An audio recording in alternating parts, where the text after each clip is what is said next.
doing these streams, keep in mind your job as productive audience member is think about the next guy or gal or random, non-specified. Think about your future fellow traveler. If you have something to contribute, that's amazing. If you don't, if you just want to sit back and do the social thing, that's cool too. Keep in mind, when you're just doing the social thing, there is a threshold, and it's vague, and it's unclear, and we will never entirely explicate the threshold because that's our fucking decision to make. It is entirely up to our discretion to say you're fucking up the show because we're the ones running the fucking show. So like we're not trying to be oppressive and we're not trying to be a wet blanket on your fire, but also we are being productive while we're here. And for the most part, most of you guys do a great job. I got to be honest. Over the last couple months, I have seen a market change in the live chats. The way we've approached and addressed the live chat has 100%. Been different. And you guys have also been doing your part as well. So while we do tend to focus on the negative stuff, those of you who are like stables of the chat, those of you guys who are commenters, who are sharing shit on Substack and other places, like you guys are kicking ass. You guys are doing a good job. Guys are. So, yeah. Good job, guys. Good job, guys. And also good job to the people who kind of are able to be good sports about being made examples of by my rants. Like there's a kind of person who's got the you understand it's performative but also I just need to say a thing and so I'm using the opportunity to say it, versus the person who's like, oh, it really is deeply about me and my interiority. No, I don't know who you are and I don't know your deep interiority. And eventually, maybe, hopefully, but there was a time when Nance was just an avatar, just a name. In the live chat. Yeah. We're recording now. I started this episode without announcing that we're recording it, but we're going. We just started at some point along the way, so. That's how we do, because we're rebels and we don't follow your rules. So this is a short episode of what is currently writing under the moniker of Self-Legitimating Johnsons. But we're here to rebrand, baby. There have been some developments in the world of Self-Legitimating Johnsons, and they're exciting, and we wanted to share them with you all. But I don't know, is there anything else we want to get to first before we talk about why we're excited about the naming convention that over here at Theory Underground? Because there is a naming convention that was implicit, and today we kind of made it explicit, at least between ourselves.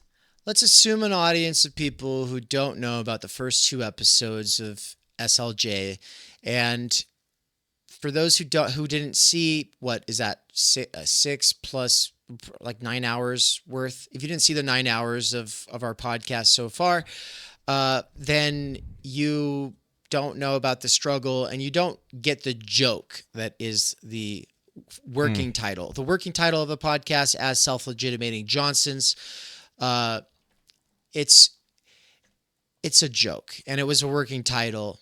But if you don't get it, let us explain it to you real quick. Basically, just this. Who are we? Who are we? Who am I? I have a thought, but who am I to give you the thought? Now, when Nance says that, and he's been the guy who says that a lot. Now, we all think it, but Nance objectifies it. Like he'll be the person who says it. It's a good question, but also it could become a thought-terminating cliche. If all you ever do is think too far ahead or not far enough, you're thinking immediacy versus utopia, and you're never thinking about 5 to 15-year kind of projects, right? Then you're fucked. And the same thing is true when you're like in this crisis of legitimation saying, who am I to say these things? But I want to say it from my chest, right? Yeah.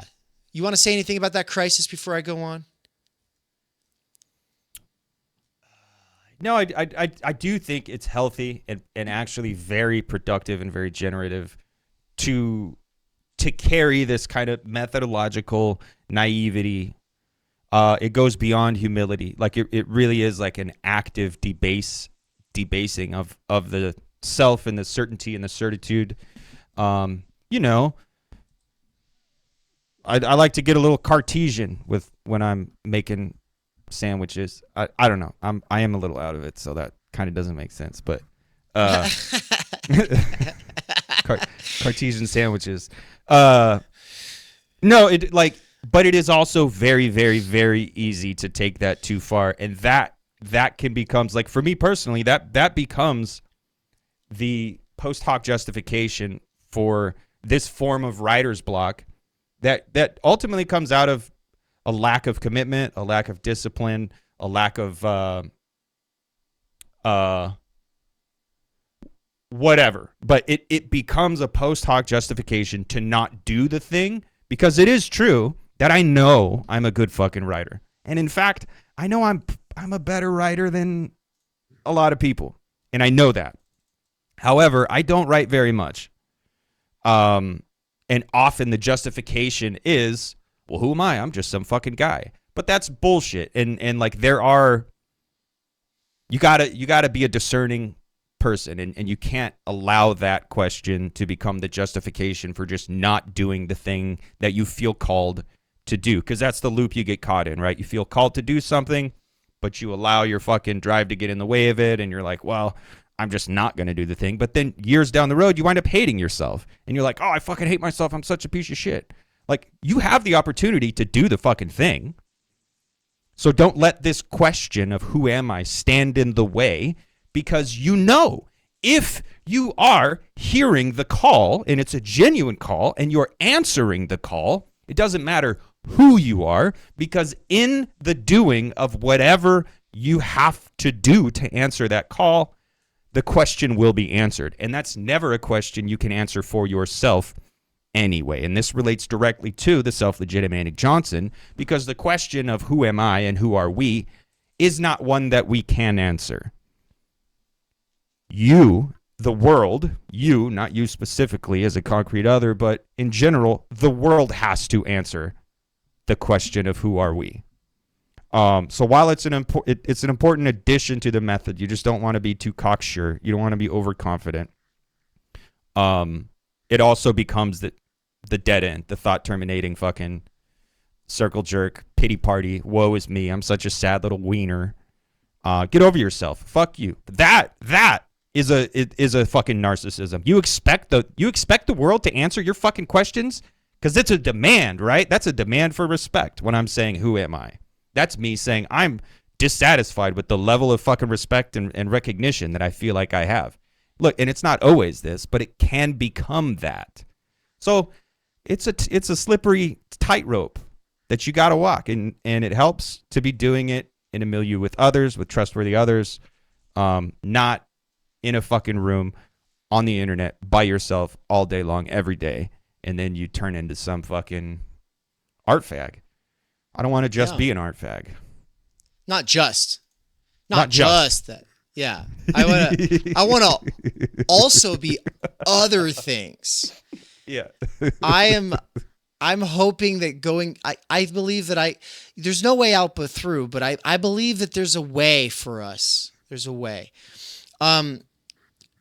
Okay, so this who are we and why us question. So Theory Underground officially has two imprints that have been rolled out recently.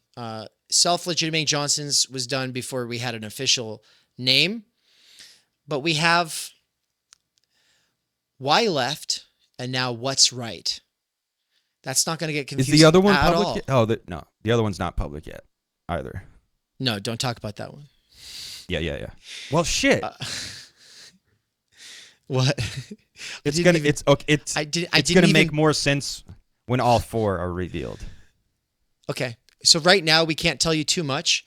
Why us? Why us is all you need to know. Yeah. Nance and I, we have a podcast. It's called Why Us, and episode 1 is what we're about to premiere in its entirety, parts A and B. I say stuff in the second half that I feel a little uneasy about saying publicly, but I don't care. Also, the most important challenge ever made in the history of mankind. Not humankind, I mean mankind. A challenge from one man to another man to man up and do something crazy. the biggest challenge made in the history of mankind gets made in this. I mean that history up until now has been leading up to the challenge that I double dog dared Nance to do in part B of what we're about to premiere for you all. So that's very exciting. I'm very excited about it. And I don't know how much more I would want to say about any of that. I kind of don't think I need to. Nance, if I have the time from you before rating it, I think we could read something that I want to read with you. But if you're too sick, we'll fucking do it later. So. How long is it? It's that Jonathan Latham. It's that Jonathan Latham piece called "The Ecstasy of Influence." That's actually not super duper long. It's not that. I mean, it's not that long. We tried to read that. We've tried to read this piece a few times. It's really pressing on me right now because Nance and I are playing with a new genre of music. Dude, it's so fucking sick, guys. It's so sick. No. It's lame. It's fake and gay. No one will like it. I promise. Oh. Okay, yeah. It sucks. We suck. Only we like it. It's only good for us. It's only good for people who have the ear to hear. It's music for those who have ears to hear. There you go. We have been saying that. So, but Nance, you'll know why I want you to have processed this so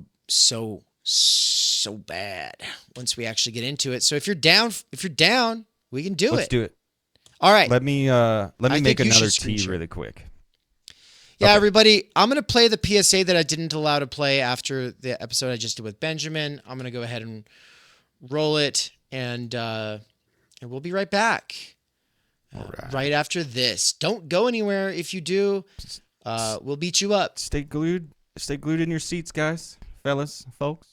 Drink water, shower, go on a walk. You can listen to multitask, I promise. Take a walk. Get some headphones. Take a walk. All right, here we go.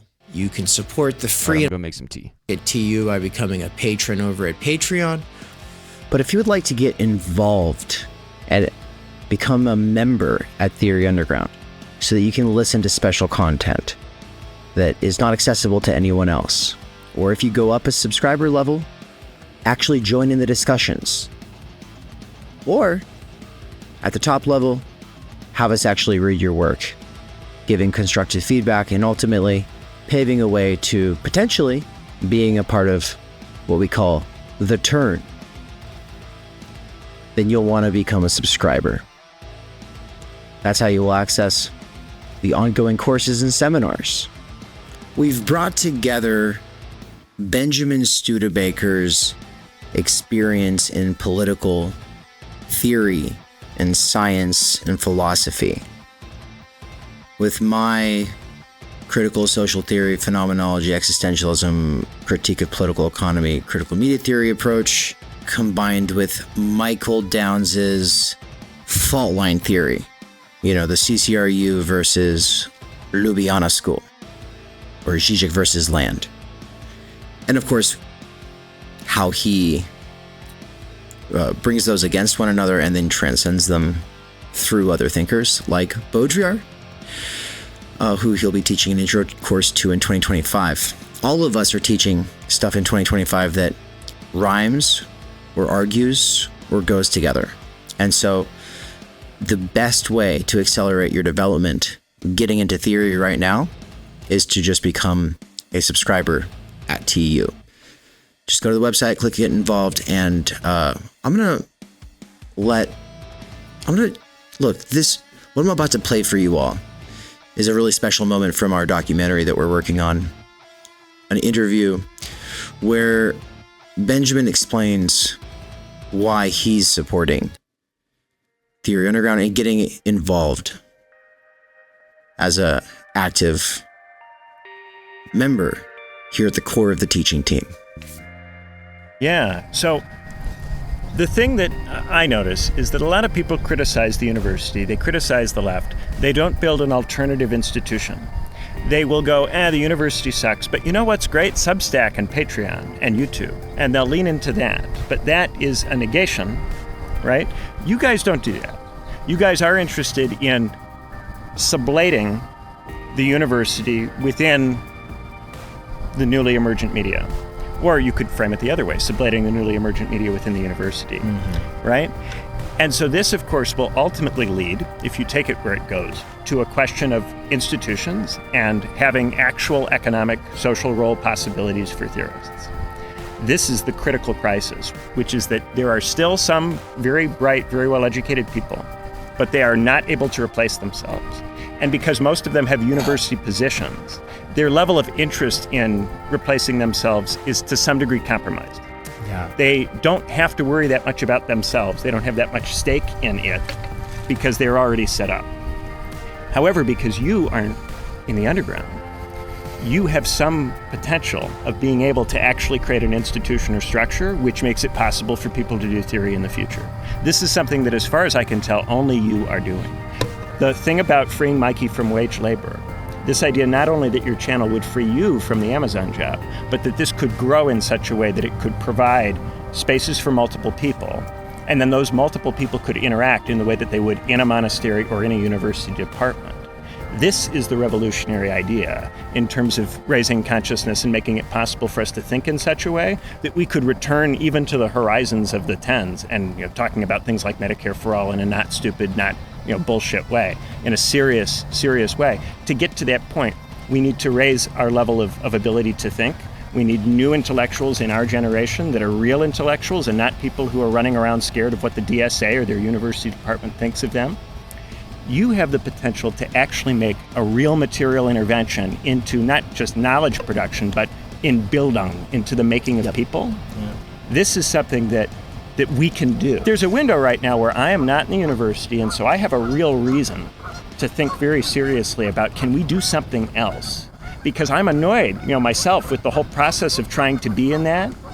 And I would like there to be something else, something better. I have all my critiques of it that come in part from being at Cambridge, in part from studying ancient thinkers. We could do something better than it. Not just something that is an imitation or steals some things from it and does the best you can with it, but something that actually is better and that produces the kind of theory that in modernity, how do you make a Hegel? How do you make a Marx? We have to reinvent this. It's no longer possible to do that. We've got to, I think, actually institutionalize in a material way, and this is the sense in which I will uphold the kernel of materialism, actually giving a shit about the structure and what kind of structure is necessary to give rise to a form of life in which this kind of really, really good work can be produced.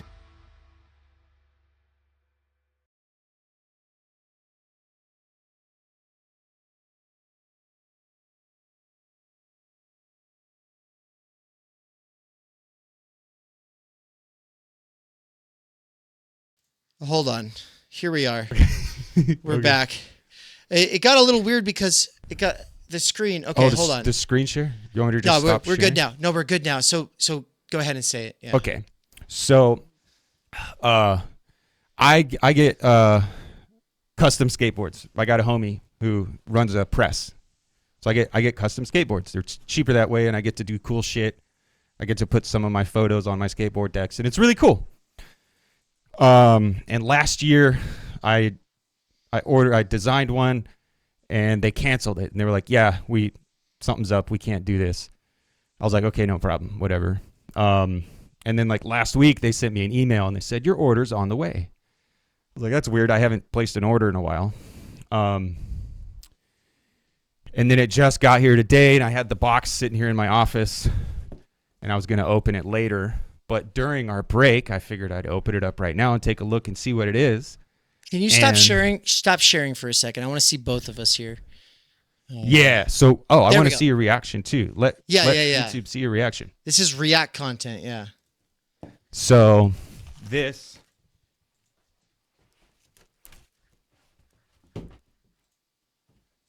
Oh my God. That's what a box of boards looks like. Cardboard box. They come in 10 in a row.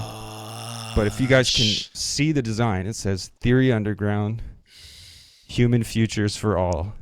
Oh my And gosh.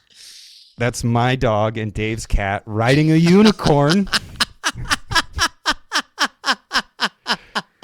So, dude. so Dave's gonna have one of these that's gonna stay in pristine shape, hanging up in the office. I'm gonna have one in pristine shape, hanging up in the office, and maybe we'll make some available to some of our super friends. Nope. No pristine shape for me. You have to put it to work.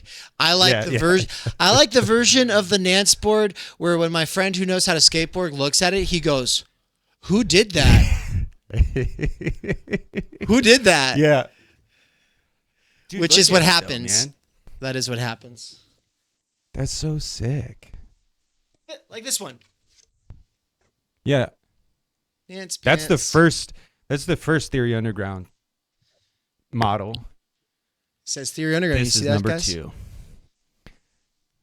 Human futures for all. That's Yeah. it. That's freaking So that was just like a awesome, a dude. tangent. Yeah, I Hold go on. through skateboards. I go through a lot of skateboards, by the way. People thinking 10, that's a lot of skateboards. Yeah. They last me about maybe a month if I go easy on them. Can you share me My the link of the skateboard. article that we're about to read?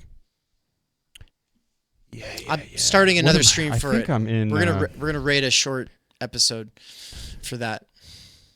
Doesn't make Harper's? sense for us to read this at the end of Why I Left. It makes sense for it to be a standalone episode. So while we're still getting ready, I just had to say, dude, I'm so excited for the turn.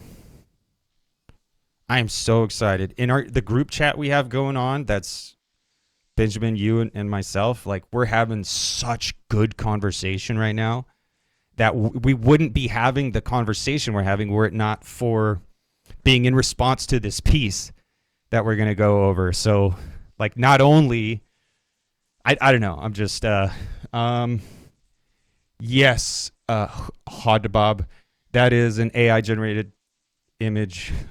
Unicorns are not real. I did not get a photograph of a unicorn. The difference. But I can see how you would wonder because I could technically, I guess, edit a photo of a horse to look like a unicorn. That is something that could be done, but no, I just had the algorithm do it. I am a photographer, but I am not a purist. I don't hate AI generated images. Well, maybe you should. I mean, What I hate is just going across like just like scrolling down on Substack and all I see is like first attempt mid-journey generations being used as thumbnails. And if you look at Theory Underground's art when we use AI versus anyone else when they use AI, the difference is that theirs was a first attempt mid-journey, whereas ours is synthesized and blended with a bunch of personalized stuff. So like every one of the thumbnails you've ever seen at Theory Underground, I made. Okay. Mm-hmm. Unless there's one that I'm forgetting about where someone else made it. I've made all of them. And you know, it's not my main thing. It's not my identity. It's not like, you know, it's always just kind of like either, oh, I know how to do this basic and I'll do this basic thing I know how to do, or I'm going to get creative and have fun today. Like the thumbnail I made for the first episode of What's Right is a fun episode. Especially the thumbnail I made for the first chapter of The Case Against the Sexual Revolution. I was having fun with that one. It's very obvious. Anytime there's laser eyes nuking something, you know I'm having fun. And but it's not just fun. It is like practicing, like you're trying to find a vibe and you're trying to meet somewhere between, you know, the message and the vibe. And you know, so it is artistic, but of course it's not from scratch. It's not from scratch. I'm not a from scratch kind of artist, and that's what Nance is ultimately saying right now. Here's the deal, dude. Nobody is. Right? We always use tools. That's it's we're going to tools go all the way talk down. about. That's what we're going to go talk about right now, guys. Right now. Yeah. right now. We're going to go do the stream right now. We're about to raid you out right now. So if you're with us and you have auto play currently working, then you will be with us in a second.